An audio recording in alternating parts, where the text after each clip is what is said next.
네, 여러분 안녕하세요. 갈바람입니다. 오늘은 양자 컴퓨터 현장 배치 시대가 왔다라는 것을 얘기해주는 좋은 기사가 있어서 제가 한번 가져와 봤고요.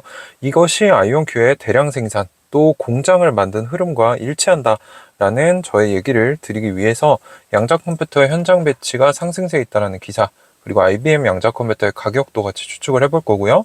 D-Wave의 주가가 또 급등을 했는데 왜 올랐는지 이것도 사이드로 한번 같이 봐보도록 하겠습니다. 네, 우선 5월 28일에 오늘 양자 컴퓨터를 사야 할까요? 부제로 양자 컴퓨터 온프레미스 배치 분석이라는 기사를 같이 볼 건데요.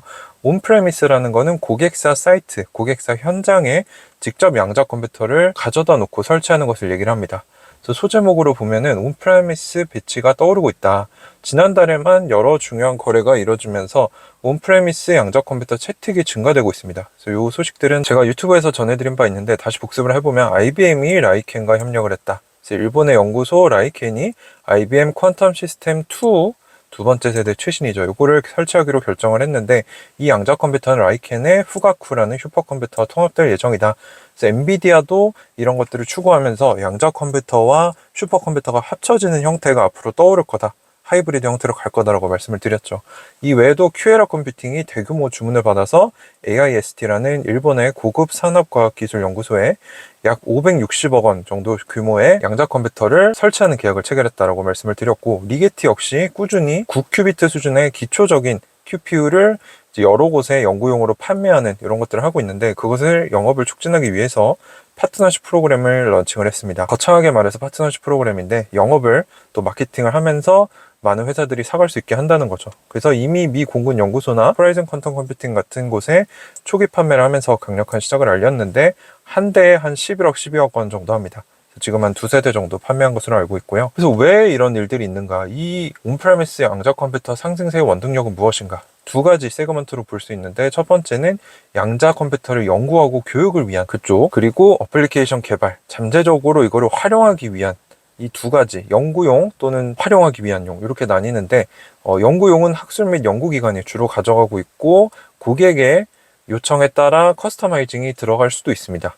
이런 것들이 있고, 또 어플리케이션 개발이나 잠재적으로 활용을 위해서 고성능 컴퓨팅 센터에 주로 제공을 하고 있다고 하는데, 이 수요를 주도하는 여러 원인들이 있다는 거죠. 일단은 왜 이거를 클라우드로 안 쓰고 비싼 돈 주고 수백억 주고 갖다가 설치를 해서 쓰냐. 일단 첫 번째는 민감한 데이터를 다루는 조직은 보안적으로 내부에서 양자 컴퓨팅 작업을 해야 된다는 거죠. 이게 클라우드를 통해서 가면은 데이터가 유출될 수 있기 때문에. 그리고 대규모로 뭔가 작업을 해야 되는데 클라우드를 기다리면은 오래 걸리기도 하고 원할 때 쓸 수가 없기 때문에 복잡한 시뮬레이션을 하기 위한 연구기관이나 기업들은 그냥 사서 비싼 돈 주더라도 사놓고 원할 때 양자 컴퓨터를 쓰겠다는 거죠. 그래서 즉각적이고 중단 없는 접근도 가져갈 수가 있다. 그래서 전 세계 온프레미스 양자 컴퓨팅 규모가 4억 불을 돌파했습니다. 4억 불이면 한 5,500억 정도 되죠. 그래서 양자 컴퓨팅 하드웨어 글로벌 지출이 4억 2,600만 불에 이르게 됐는데, 다양한 공급업체들이 49대 양자 컴퓨터 설치를 했다. 이 막대한 투자는 양자 컴퓨팅이 산업을 변화시키고 과학 연구를 진전시키는 데에 대한 이런 잠재력이 있고 거기에 대한 관심이 커지고 있다는 거죠. 불과 몇 년 전만 해도 온프레미스 양자 컴퓨팅에 대해 비관적인 사람들도 많았고 그걸 왜 사? 이런 얘기를 하셨는데 이미 글로벌 6천억 이상 시장이 커졌다는 거죠. 근데 재밌는 거는 IBM이 전체 지출의 31% 정도를 1위로 가져가고 있고, 그 뒤를 D-Wave, 그리고 유럽 업체나 이제 아이온큐도 그 뒤를 따라가고 있습니다. 아이온큐, 옥스포드, IQM, 컨티뉴엄, 리게티, 알파인 테크놀로지스 등등 총 49개 공급자가 있는데 IBM이 32% 정도, 그 유럽 쪽 여기는 뭐 잘리긴 했는데 가져가고 있고, D-Wave가 한 14%, 아이온큐가 12% 정도로 선두 주자들이 이렇게 된다. 자, 그래서 고객 세분화에 따른 이런 도입 동향을 보면은 고객 세그먼트가 뚜렷하게 나뉜다는 거죠. 일단 제일 먼저 가장 많이 온프레미스 양자 컴퓨팅 설치를 하는 곳이 고성능 컴퓨팅을 하는 곳, 1억 4천만 달러를 투자를 했고, 연방 학술 분야의 R&D 조직이 그 뒤로 1억 달러, 정부기관이나 국가연구소에 강한 관심을 나타내고, 학술적인 이런 학계의 R&D 고객이 8천만 달러, 기본 연구를 하거나 양자 알고리즘 개발하거나 잠재적으로 어떻게 쓸 수 있는가 이런 것들을 탐구하는 데 중점을 하고 있고, 민간 산업 연구소들이 상업적 R&D 고객이 한 5,500만 달러, 약물 발견, 재료과학, 금융 모델링 같은 이런 곳에서 양자 컴퓨터를 한번 써보려고 지금 연구를 하고 있다는 거죠. 그리고 데이터 센터 쪽도 2천만 달러를 투자하고 있는데, 고전 컴퓨터와 양자 컴퓨터를 이제 통합할 수 있게 됨에 따라 관심을 또 보이고 있다는 거죠. 그래서 이렇게 보면은 HPC 클러스터, 이제 고성능 컴퓨팅을 연구하는 곳이나 그런 기관들, 거기가 제일 많이 가져가고 있고, 연방, 이제 정부기관 R&D, 그리고 학술기관 R&D, 그리고 상업적인 기업들 R&D, 그 다음에 데이터 센터. 근데 이 정부, 학계, 기업 수준으로 되는 건 당연합니다. 왜냐하면 이게 양자 컴퓨팅이 당장 뭔가 응용 사례가 빠르게 나와서 큰 돈을 벌게 해주는 게 아니고 연구가 더 필요하기 때문에 아무래도 국가 안보적인 측면에서 장기적으로 내다보는 정부가 가장 많이 투자를 하고, 그 다음에 학술 기관 쪽도 장기적인 연구를 하기 때문에 두 번째, 기업은 아무래도 이 수익을 창출해야 되기 때문에 단기적인 미래를 보고 투자하는 경향이 강하기 때문에 세 번째, 이렇게 이해를 할 수 있다는 거죠. 그리고 어떤 양자 컴퓨터 기술이 가장 많이 팔리고 있는가? 일단 초전도체가 가장 먼저 진입자 우위를 가지고 있고, IBM이 있기 때문에 48% 정도 점유율을 가져가고 있다. 그 다음이 이온트랩과 어닐링 기반 양자 컴퓨터가 12.5%를 차지하고 있고, 그 다음이 스핀큐비트, 광자, 중성원자, 다이아몬드 등 이런 방식들이 뒤를 잇고 있습니다. 보면은 일단 초전도체가 48%, 이온트랩과 어닐링, 이제 아이온큐와 D웨이브로 볼 수 있죠. 12.5%, 그 외의 것들 이렇게 가져가고 있다는 겁니다. 자, 그리고 유럽이 양자 컴퓨팅 배치에서 선두를 달리고 있는데, 강력한 정부 지원이나 연구 네트워크도 좋고 기술 기업 생태계도 좋기 때문에 선두로 떠올랐다. 그리고 미국도 굉장히 강력한데 IBM이나 D웨이브와 같은 업체들이 최전선에 있기 때문에 두드러지고 있고, 한중일 역시 존재감을 보이고 있는데 양자 역량 개발, 국제 협력에 집중을 하고 있다. 아직 자체 생산은 그렇게 앞서지 못하고 있다는 얘기고, 아프리카나 남아메리카, 오세아니아 같은 곳은 아직은 점유율이 적지만 글로벌 양자 생태계가 확장되면은 이쪽으로도 도입이 생길 것으로 예상이 된다라고 얘기하고 있습니다. 자, 그래서 유럽, 북미, 한중일 뭐 이렇게 주요 지역으로 볼 수 있다는 거죠. 자, 그래서 미래는 어떻게 될 것인가? 일단 작년은 온프레미스 설치 입찰 건수가 현저히 증가해서 시장의 관심이 커지고 있음을 보여줬는데, 아이온큐와 같은 일부 벤더들은 이 온프레미스 배치를 적극적으로 홍보하고 있다는 거죠. 앞으로 시장에서 더 강력한 입지를 차지하고 수익을 가속화하기 위해서 아이온큐가 특별히 더 노력을 하고 있고, 근데 이게 쉽지 않다는 겁니다. 양자 컴퓨팅 설치를 지원하기 위해서 여러 가지 과제들이 있는데, 예비 부품도 있어야 되고, 정기적으로 유지 보수도 해야 되고, 기술자들도 있어야 되고, 보정도 계속 해줘야 되고, 그래서 시스템의 신뢰성과 성능을 유지하는 게 중요하기 때문에 일단 많이 도입했는데 이거를 잘 유지하는지도 중요하다는 거죠. 그래서 물류 및 지원 문제를 효과적으로 해결해야만 이 증가하는 수요를 잘 흡수할 수 있다. IBM이 온프레미스 시장에서 점유율이 굉장히 높다고 하는데 얼마 정도 하는가?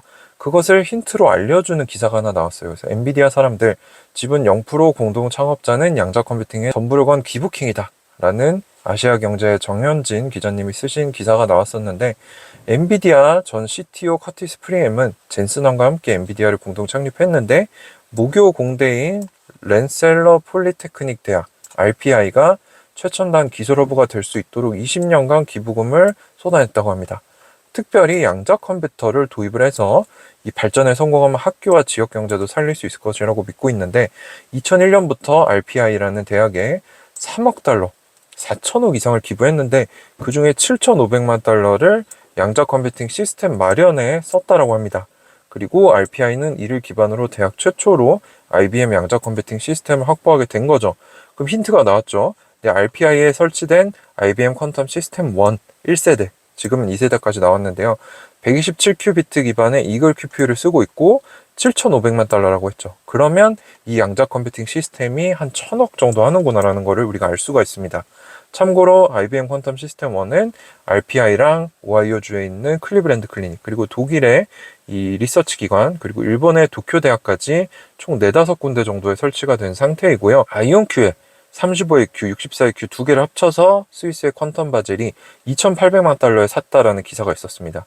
그럼 한 대에 한 1,400만 달러, 한 200억 정도로 볼 수 있는 거죠. 그래서 IBM 양자 컴퓨터는 아이온큐 양자 컴퓨터보다 한 5배 비싸구나. 근데 이게 좋은 건가? 이게 비싸서 점유율이 큰 건데 이 비싼 게 좋은 건가? 그거는 생각을 해봐야 된다는 거죠. 왜냐면 아이온큐는 양자 컴퓨터 가격을 낮춰야 더 많은 곳에 보급할 수 있고, 이게 궁극적으로 우리가 진짜로 생각하는 대량 생산, 대량 판매가 될 것이라고 생각하기 때문에. 자, 일단 그 문제는 뒤에서 다시 말씀을 드리고, 사이드로 D웨이브 주가가 어제 14% 올랐고 또 폐장 후에는 12%나 올랐습니다. 왜 올랐는가? 이제 D-Wave가 러셀 3000 지수에 합류한다는 것이 밝혀졌는데, 러셀 3000 지수는 미국 증시 시가총액 상위 3000개의 기업을 추정하는 주가 지수입니다. 지수에 포함이 되게 되면 보통 패시브 ETF 자금이 유입이 되면서 매수세가 늘어나면서 주가가 일시적으로 오르는 현상이 있습니다. 그래서 당장 D-Wave가 잘해서 올랐다라기보다는 뉴스가 요거밖에 없었어요. 그래서 아마 이런 ETF, 러셀 3000을 추정하는 ETF가 한 3개 정도 있더라고요. 그래서 여기서 이제 D-Wave가 러셀 3000 지수에 들어가면 자동적으로 일정 비율로 매수를 하기 때문에 그것 때문에 주가가 오른 것으로 보인다라고 볼 수 있습니다. 참고로 아이온큐랑 리게티는 이미 러셀 2000 지수에 들어가 있어요. 시가총액 중소형주 대표 지수죠. 아이온큐는 46개 ETF에 소속돼 있고 약 1700만 주 정도가 아이온큐를 ETF로 담고 있습니다. 리게티 역시 10개 정도 ETF가 가지고 있고 500만 주 정도가 ETF에 포함이 됐다. 그럼 이만큼 매수세가 들어오면서 러셀 2000 지수에 편입이 되면서 주가가 올랐던 적이 있었다는 얘기죠. 자, 그래서 오늘 드렸던 얘기들을 한번 종합을 해보면 양자 컴퓨터 소형 모델들은 2020년 전후로 이미 출시가 됐습니다. 이제 양자 컴퓨터 나왔냐, 쓸 수 있냐 이런 얘기는 의미가 없다는 거죠. 이미 나왔고 2024년 현재는 이런 양자 컴퓨터를 실제로 사서 써보는 온프레미스 배치가 활성화되고 있다. 글로벌 규모로 벌써 5천억 규모가 넘었다. 근데 2030년 전후로 오류 수정이 들어가기 때문에 대량 생산과 판매가 될 것으로 우리가 예측해 볼 수 있는데, 이와 같이 아이온큐가 시애틀 공장을 개설해서 가동하고 궁극적으로 대량 생산으로 간다는 게 이 흐름에 맞춰서 가고 있다는 거죠. 그래서 이 큰 마스터 플랜을 피러 제품의 CEO가 세우고 가고 있다는 것을 우리가 볼 수 있어야 되는 겁니다. 그래서 IBM이 점유율은 30%, 아이온큐가 12% 정도 되는데 IBM 양자 컴퓨터 한 대는 1000억, 아이온큐 양자 컴퓨터 한 대는 200억 정도로 예상을 할 수 있다. 5배 차이가 난다는 거죠. 그래서 비싸서 점유율이 높으면 이게 좋은 게 아니라는 겁니다. 왜냐면 아이온큐는 현재 소형화와 이 양자 컴퓨터 가격을 떨어뜨리는 데 집중하고 있습니다. 그래야 더 많은 기업과 정부기관, 더 나아가서 나중에는 개인들 수준까지도 상용화가 될 수 있기 때문에, 그래서 IBM 양자 컴퓨터가 비싼 게 무조건 좋은 게 아니라는 거죠. 하지만 이제 점유율이 높다는 거는 IBM 양자 컴퓨터를 더 많은 사람들이 쓴다는 거고 더 그들만의 생태계가 크다는 얘기니까, 나중에 플랫폼을 만약에 선점을 해버리면은 좋은 게 나와도 IBM 거에 사람들은 구속이 되게 됩니다. 그래서 이런 면들을 우리가 생각하면서 투자해야 된다. 총평을 내려보면 양자 컴퓨터의 산업의 큰 흐름을 우리가 계속 보고 있습니다. 이걸 알아야 하루하루 주가에 흔들리지 않고 장기 투자를 할 수 있는 거고요. 그걸 제가 알기 때문에 원래 목표 수량이었던 아이온큐 2만 주를 훌쩍 넘은 거의 2만 8천 주까지 비중을 확대해서 홀딩을 하고 있습니다. 그래서 이런 저의 투자 근거들이 있었다 정도로 공유를 드리니까, 이거는 제 개인적인 생각이고 분석이니까 참고만 해주시면 좋을 것 같습니다. 네, 그래서 오늘 양자 컴퓨터 현장에 배치하는 시대가 왔고, 이것과 흐름을 같이 해서 아이온큐가 시애틀에 공장을 짓고 대량 생산을 준비하고 있다. 이런 큰 흐름을 우리가 봐야 하루하루 주가에 흔들리지 않는 장기 투자를 하고, 그리고 그걸 통해서 궁극적으로는 큰 수익을 낼 수 있지 않을까, 이것들을 좀 말씀을 드렸고요. 아직 구독 안 하신 분들은 구독 한 번씩만 꼭 부탁드리고요. 오늘도 끝까지 영상 시청해 주셔서 감사합니다. 가을바람이었습니다.